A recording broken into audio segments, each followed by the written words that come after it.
मेरे दोस्त, आप लोग अक्सर YouTube पर या फिर Facebook पर वीडियो देखते होंगे जिसमें काफी सारे लोग ये बताते हैं कि अगर आपका अकाउंट, बैंक अकाउंट फ्रीज हो जाता है या फ्रीज हो गया है तो उस सिचुएशन में आपको 7 साल की जेल हो सकती है, आपकी गिरफ्तारी हो सकती है, पुलिस आपको गिरफ्तार करके जेल भेज सकती है। ऐसा आपने काफी सारी वीडियोज में देखा होगा। लेकिन दोस्त, आज के इस वीडियो को कंप्लीट देखिएगा।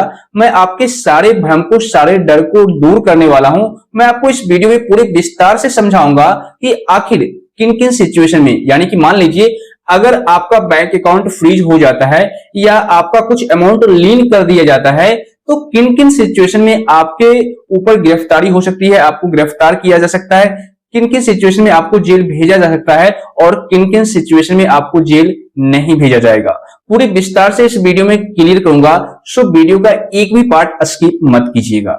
तो चलिए शुरू करते हैं। दोस्तों, मैं आपको क्लियर कर दूं, अगर आपके खिलाफ यानी आपके अगेंस्ट डायरेक्ट कंप्लेन नहीं हुआ है, यानी कि आप किसी न किसी लेयर के अंतर्गत आते हैं, जैसे कि मैं एक पॉइंट क्लियर कर दूं, जब भी साइबर क्राइम के अंतर्गत आपका अकाउंट फ्रीज किया जाता है तो वो 7th लेयर तक किया जाता है, यानी 7 अकाउंट को फ्रीज किया जाता है।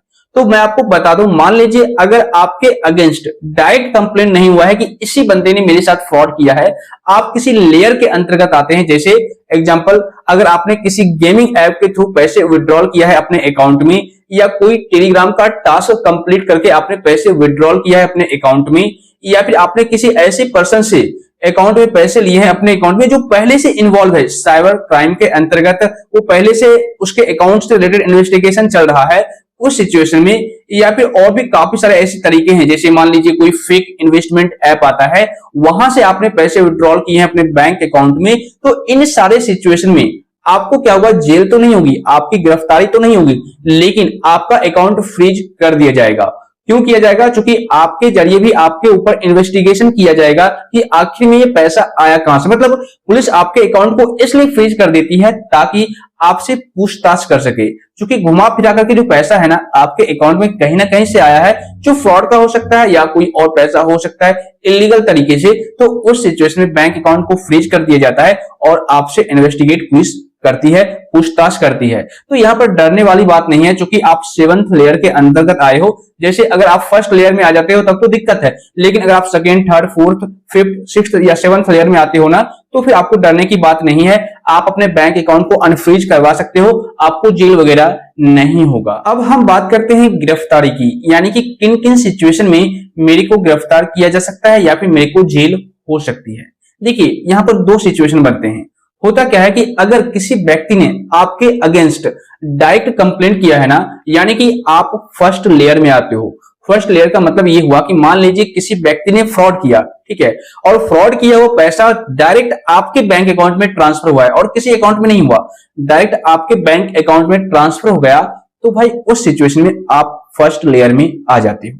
ठीक है, अब यहां पर एक पॉइंट क्लियर कर दो, फर्स्ट लेयर में वही अकाउंट आते हैं जो रेंट बेस पर लिए हुए होते हैं। जैसे मान लीजिए मैंने आपसे आपका अकाउंट रेंट पर ले लिया, कमीशन के बेस पर ले लिया, या फिर आपके अकाउंट का एक्सेस मैंने लिया है आपसे पूछ करके और आपने मुझे अपने अकाउंट का एक्सेस भी दिया है, तो उस सिचुएशन में हम आपके अकाउंट को मिसयूज कर लेंगे। तो अगर इन दोनों सिचुएशन में आपका अकाउंट आता है और कुल मिलाकर के आपका जो बैंक अकाउंट है वो फर्स्ट लेयर में आता है, मतलब फ्रॉड किया हुआ पैसा आपके ही बैंक अकाउंट में डायरेक्ट सेंड किया गया, और जिस बंदे का, जिस व्यक्ति का वो पैसा था, उन्होंने डायरेक्ट आपके अगेंस्ट कंप्लेन किया है, तो उस सिचुएशन में आपकी गिरफ्तारी होगी, आपको जेल भी हो सकती है। लेकिन यहां पर बचने का एक उपाय है कि आप एक अच्छा सा बैंकिंग एडवोकेट कीजिए, वकील कीजिए, और वही आपके प्रॉब्लम को संभालेंगे। हाँ, थोड़ा बहुत वहां पर आपसे चार्ज लिया जाएगा, तो आप उनको चार्ज देंगे तो आपका प्रॉब्लम सॉल्व हो जाएगा, अगर इनकेस आप लोग फर्स्ट लेयर में आते हैं तो। इसके अलावा दूसरे केस की बात करें तो देखिए होता क्या है, काफी सारे यूजर्स इसको हल्के में ले लेते हैं। जैसे मान लीजिए आपका बैंक अकाउंट किसी भी लेयर में फ्रीज हुआ है, 2nd, 3rd, 4th या किसी भी 7th लेयर के अंतर्गत किसी भी लेयर में आपके अकाउंट को फ्रीज किया गया, तो उस सिचुएशन में पुलिस क्या करती है कि आपको नोटिस सेंड करती है, ठीक है ना। और नोटिस में ये मेंशन किया गया होता है कि इतने दिनों के अंदर अंदर आप हमसे विजिट कीजिए यहाँ पर थाने में आकर के। लेकिन बहुत सारे लोग क्या करते हैं कि उसको नजरअंदाज कर देते हैं, हल्के में ले लेते हैं, ठीक है, और उस नोटिस को इग्नोर कर देते हैं। मतलब ये सोचते हैं कि आखिर में पुलिस हमें क्या ही कर लेगी, अगर हम नहीं जाएंगे तो, मैंने कुछ तो गलती नहीं किया तो मैं क्यों जाऊं, ऐसा करके वो नोटिस को इग्नोर कर देते हैं और थाना नहीं जाते हैं। तो उस सिचुएशन में क्या होता है कि पुलिस को आपके ऊपर और भी ज्यादा जो प्रॉब्लम है वो हो जाता है कि ये कहीं ना कहीं अपराध से मिला हुआ है, मतलब कहीं ना कहीं फ्रॉड से मिला हुआ है, इसने भी फ्रॉड किया है। तो उस सिचुएशन में आपके ऊपर गिरफ्तारी की चांस बढ़ जाती है, आपको गिरफ्तार किया जा सकता है। ठीक है, तो मतलब आपको मैं क्लियर कर दूं कि अगर आपको कभी भी पुलिस की नोटिस आए तो पुलिस ये कहती है कि आप इतने दिनों के अंदर हमसे विजिट कीजिए, हमसे बात कीजिए, मैं आपसे पूछताछ करूंगा। अगर आपने गलती नहीं की है तो कोई दिक्कत नहीं होगी, ठीक है, आपको गिरफ्तार नहीं किया जाएगा, आपको जेल नहीं होगी। लेकिन उसके बावजूद भी अगर आपको डर लगता है तो आप अच्छे से एक वकील को, एडवोकेट को कर लीजिए और आप अपने बिहाफ पर उनको वहां पर भेज सकते हैं। वो आपके नोटिस का रिप्लाई करेंगे या फिर वहां पर विजिट करके उनसे बातचीत करेंगे, ठीक है, कुल मिलाकर के वो आपको हेल्प करेंगे। तो वो आपसे चार्ज लेंगे, आप उनको चार्ज दे दीजिएगा। लेकिन अगर आप खुद जा सकते हैं, कोई दिक्कत नहीं है, आपने किसी भी प्रकार का कोई मिस्टेक नहीं किया है, आपने फ्रॉड नहीं किया है, आप उस अपराध के अंतर्गत नहीं आते हैं, तो आप बेशक वहां पर जा सकते हैं ब्रांच में, जहां पर उनको आपको बुलाया जाएगा, थाना या साइबर ब्रांच कहीं पर भी। तो आप वहां पर जाइए और जो भी आपसे पूछताछ किया गया हो आप सही तरीके से बेझिझक होकर के आप जवाब दीजिए, डरिए नहीं, क्योंकि डरेंगे तो आपके ऊपर पुलिस का संदेह और बढ़ जाएगा और हो सकता है इनकेस आपके ऊपर एफआईआर हो जाए, आपको जेल भेजा जा सकता है, आपकी गिरफ्तारी भी हो सकती है, मतलब चांस बढ़ सकता है। तो आप डरिए मत, बेशक वहां पर जाइए, कोई दिक्कत नहीं आएगी। इसके अलावा एक पॉइंट और क्लियर कर दूं, काफी सारे यूजर्स आजकल बहुत बड़ी मिस्टेक कर रहे हैं कि जब उनका अकाउंट फ्रीज कर दिया जाता है तो वो लोग घबरा जाते हैं, बहुत ज्यादा डर जाते हैं। और अगर आप ऐसा करते हैं तो उस सिचुएशन में पुलिस का जो शक है आपके ऊपर और भी ज्यादा बढ़ जाता है। उनको ऐसा लगता है कि कहीं ना कहीं ये भी इस अपराध में यानी कि फ्रॉड में, स्कैम में इन्वॉल्व है। तो उस सिचुएशन में आपके ऊपर शक बढ़ जाता है और आपकी गिरफ्तारी भी हो सकती है। देखिए होता क्या है कि मान लीजिए आपके अकाउंट में कहीं ना कहीं से पैसे आए हैं, आप किसी लेयर के अंतर्गत आते हो, जैसे आप किसी गेमिंग ऐप के थ्रू पैसे विड्रॉल किए हो, तो आप एज ए प्रूफ उस गेमिंग ऐप का जो ट्रांजैक्शन हिस्ट्री है, विड्रॉल हिस्ट्री है, आप उसको निकाल करके अपने फोन में रखिए। या फिर आपने मान लीजिए टेलीग्राम का कोई टास्क कंप्लीट किया है, तो आप जितना भी टास्क कंप्लीट किए हैं उन सारे टास्क का स्क्रीनशॉट अपने मोबाइल फोन में लेकर के रखिए प्रूफ के तौर पर। या मान लीजिए आप एक दुकानदार हैं, शॉपकीपर हैं और आपको किसी ने पैसे ट्रांसफर किए हैं, कोई प्रोडक्ट परचेज किया और आपको पैसे क्यूआर कोड के थ्रू स्कैन करके पेमेंट कर दिया, तो उस सिचुएशन में उसका भी स्क्रीनशॉट या हिस्ट्री वगैरह निकाल करके अपने फोन में रखिए। तो अगर आपको कोई पूछता है, पुलिस वगैरह पूछती है कि ये पैसा आपको कहां से आया है, किसने पेमेंट किया है और कब किया है, कितने बजे किया है, कुल मिलाकर के आपको पूरा डिटेल्स, पूरा ब्यौरा आपसे लेती है, तो आप वहां पर अपना एज ए प्रूफ अपने बचाव के लिए उनको दिखा सकते हैं कि देखिए यहां से पैसा मेरे को मिला है, इतना आया है, इतने बजे आया है, इस डेट को आया है, इसने मेरे को पैसा ट्रांसफर किया है, ये सारा डिटेल्स दिखा सकते हैं। तो बाद में आपको कोई प्रॉब्लम नहीं होगी, आपके ऊपर केस नहीं होगा, आपके अगेंस्ट किसी प्रकार की कोई एफआईआर नहीं होगा। दोस्त यहां पर एक मिस्टेक के बारे में और भी मैं आपको क्लियर कर देता हूं। देखिए काफी सारे यूजर्स क्या करते हैं, जब उनका अकाउंट फ्रीज कर दिया जाता है तो उसे एज इट इज छोड़ देते हैं। मतलब उनको ऐसा लगता है कि अगर मैं अनफ्रीज नहीं करवाऊंगा तो क्या होगा, ऐसे ही छोड़ देता हूं, मैं दूसरा अकाउंट ओपन करवा लेता हूं, ठीक है। लेकिन आपको ऐसा नहीं करना है। हो सकता है आपको अभी कोई प्रॉब्लम ना आए, लेकिन फ्यूचर में हो सकता है उस अमाउंट से रिलेटेड, मान लीजिए जिस वजह से आपके अकाउंट को फ्रीज किया गया फ्रॉड के केसेज में या किसी प्रकार का कोई प्रॉब्लम है, तो आगे जाकर के उससे रिलेटेड और भी बहुत बड़ा इन्वेस्टिगेशन चल रहा हो, तो उस इन्वेस्टिगेशन के अंतर्गत आप फिर से आ सकते हैं, ठीक है। और आपको पुलिस के जगह पर मतलब थाना भागदौड़ करना पड़ सकता है या कोर्ट कचहरी दौड़भाग करना पड़ सकता है या फिर एडवोकेट से संपर्क करना पड़ सकता है। मतलब बहुत बड़ी प्रॉब्लम आपको फ्यूचर में जाकर के क्रिएट हो जाएगी। तो आप ऐसा ना सोचे कि मेरा अकाउंट अगर फ्रीज हो गया है तो मैं उसे एज इट इज छोड़ दूं, ऐसा कभी मत सोचिए।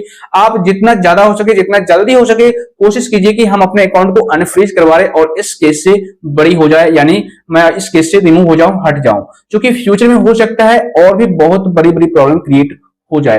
तो आप अनफ्रीज करवा करके ही एडवोकेट से संपर्क करें, अच्छे से वकील से संपर्क करें, तो वो आपका हेल्प करेंगे और आपके प्रॉब्लम को सॉल्व करेंगे, ठीक है। तो आप अनफ्रीज जरूर करवा लें। अब हम बात करते हैं कि मान लीजिए हमारा अकाउंट फ्रीज हो गया है, तो उस सिचुएशन में हम अपने अकाउंट को किस तरीके से अनफ्रीज करवाएं।